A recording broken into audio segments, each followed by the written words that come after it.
आज मैं बताने वाला हूँ डुप्लीकेट डुप्लीकेट मार्कशीट या करेक्शन करना हो मार्कशीट में या माइग्रेशन में करेक्शन करना हो तो इसको आप किस प्रकार से अप्लाई करेंगे। एमपी बोर्ड का जो एमपीबीएससी पोर्टल है जिसमें आपको करेक्शन करने के लिए हम सिखा रहे हैं, तो स्टेप बाय स्टेप आप हमारा वीडियो देखते रहिए कैसे आपको एमपी बोर्ड माइग्रेशन अप्लाई करना है या डुप करेक्शन के लिए अप्लाई करना है।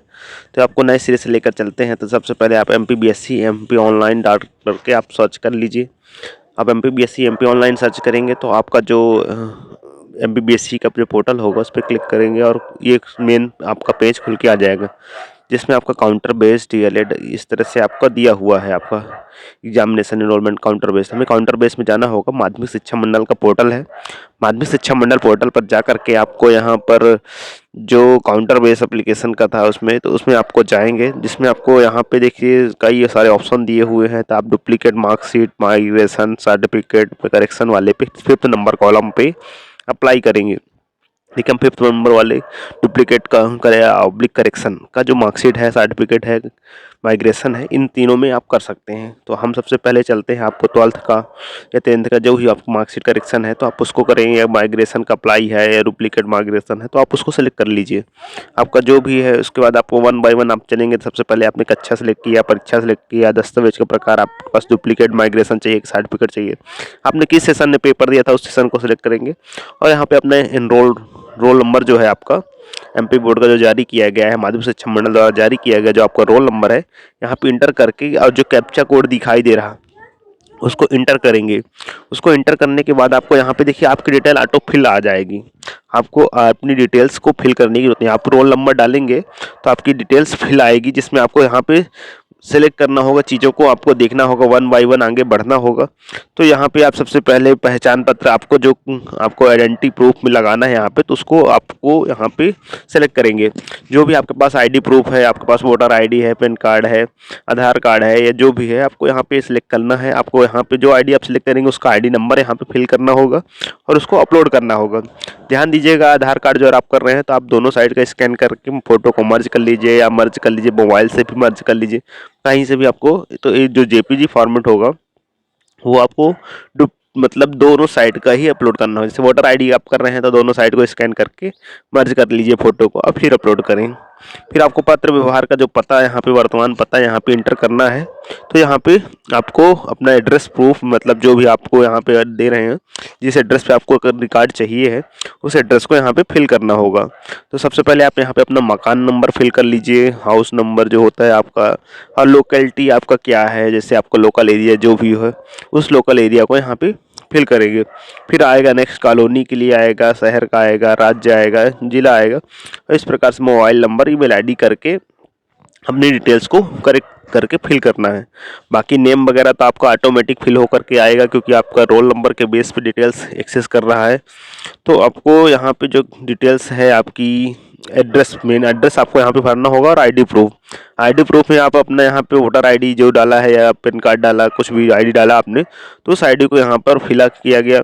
उसके बाद आपको एड्रेस को मतलब एकदम पर्टिकुलर ऐसा एड्रेस लिखना है आपको जिसमें कि मतलब स्पीड पोस्ट से जो आपका आता है करेक्शन, डाक के माध्यम से आएगा माध्यमिक शिक्षा मंडल द्वारा, तो आपको ये एड्रेस पे आसानी से पहुंच जाए। रिटर्न रिटर्न होने पे थोड़ा सा दिक्कत होती है, आपको फिर से आपको मंगाना पड़ जाएगा। इसलिए आपको यहाँ पे सही तरीके से डिटेल्स को फिल करेंगे। अब मोबाइल नंबर को और एड्रेस को यहाँ पे फिल करेंगे, और फिर आगे नीचे से घोषणा पत्र दिया हुआ है कि मेरे द्वारा द्वारा घोषणा करती हूँ कि संवेदन पत्र में मेरे द्वारा दी गई प्रविष्टियाँ सत्य या पूरी सही हैं, और यदि कोई जानकारी झूठी या गलत पाई जाती है या परीक्षा के पहले या बाद में अपात्रता का पता चल तो पूर्व माध्यमिक शिक्षा द्वारा भोपाल द्वारा मेरे विरुद्ध कार्रवाई कर सकता है, और तथा इस संबंध में माध्यमिक शिक्षा मंडल भोपाल का निर्णय मुझे मान्य होगा।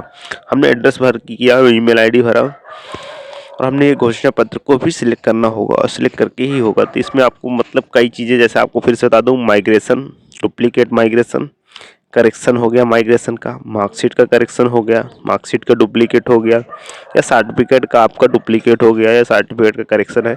ये सारी चीज़ें आप इस सेम पोर्टल पे, काउंटर बेस माध्यमिक शिक्षा मंडल के काउंटर बेस पोर्टल पे ऑप्शन पे जा करके अपना अप्लाई कर सकते हैं। हमने सबमिट किया है, सबमिट होने के बाद आपका यहाँ पर जो है जो सबमिट होगा तो थोड़ा सा समय लेगा। तो आपका ये ब्राउज हो रहा है, यहाँ पे आपका सबमिट हो जाएगा। तो आपको इस प्रकार से अनपेड जो आपकी रिसिप्ट आ गई है, इसमें आपको 600 रुपये और 25 रुपये मतलब 625 रुपये की पेमेंट होने वाली है। आप यहाँ पे अपनी डिटेल्स देख लीजिए, फिर आप जनरेट OTP कर दीजिए।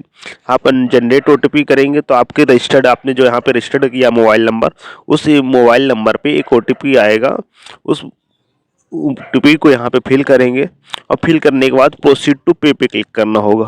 प्रोसीड टू पे पे क्लिक करेंगे तो फिर इसमें थोड़ा सा समय लेगा, 10 से 15 सेकंड 20 सेकंड ले सकता है। उसके बाद आपको जो प्रोसीड टू पे करेंगे तो नेक्स्ट पेज ओपन होगा।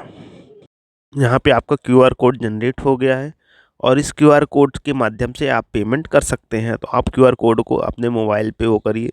देखिए अब MP ऑनलाइन का पोर्टल से एरर आ गया, पर पेमेंट ले लिया है।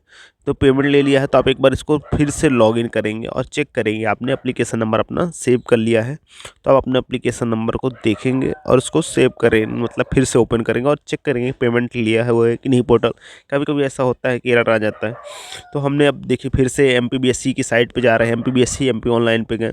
MPBSC MP ऑनलाइन में जाने के बाद वही आपको काउंटर बेस फॉर्म पे जाना है। काउंटर बेस पे जाने के बाद आपको डुप्लीकेट माइग्रेशन या माइग्रेशन सर्टिफिकेट का करेक्शन करके 5th नंबर कॉलम है उसका पेड अनपेड का जा करके पेड एप्लीकेशन नंबर हमने नोट कर लिया था, स्क्रीनशॉट ले लिया था। हम इसको स्क्रीनशॉट से देखिए हम अपना एप्लीकेशन नंबर चेक कर रहे हैं और इस एप्लीकेशन नंबर को हम वहाँ पर इंटर कर देंगे। तो हमने सबसे पहले देखिए यहाँ पे हम एप्लीकेशन नंबर डालेंगे और एप्लीकेशन नंबर डाल के अपना यहाँ पे कैप्चा कोड दे करके आगे बढ़ेंगे।